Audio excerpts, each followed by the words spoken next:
हीरा music present गाय happy new year, happy new year. आप सुन रहे हैं प्रिंस यादव को। Happy new year, happy new year. Touch नहीं कर हो, दूरे दूरे रह हो, बोला ना हैप्पी न्यू ईयर। काहे देह में करंट लागल बा का हमके नहीं के बुझा।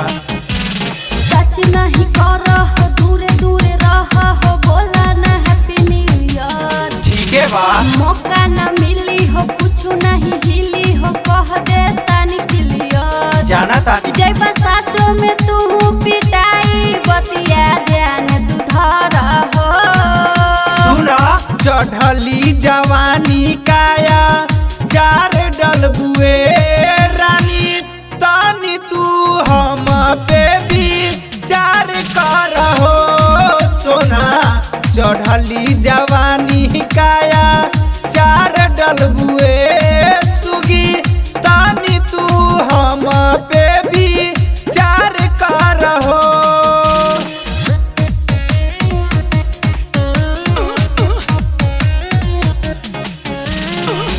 Music by Shyam Dubey.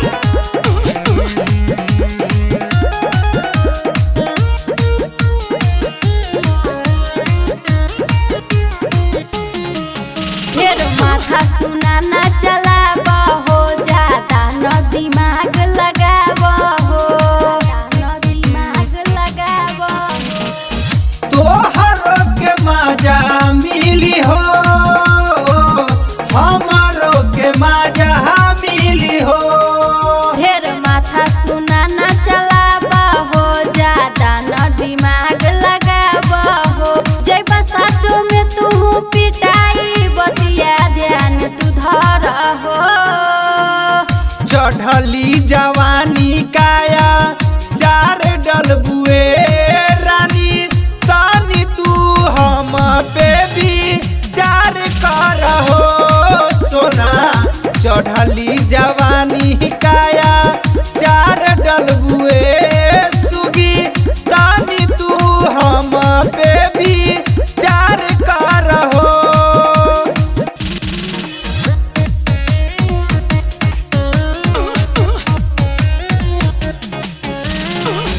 Music by Shyam Dubey.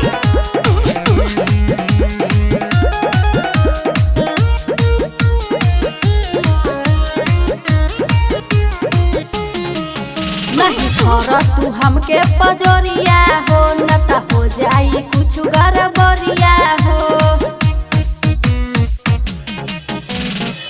Prince Ajay अइहे हो, तोहके पहचान जइहे हो।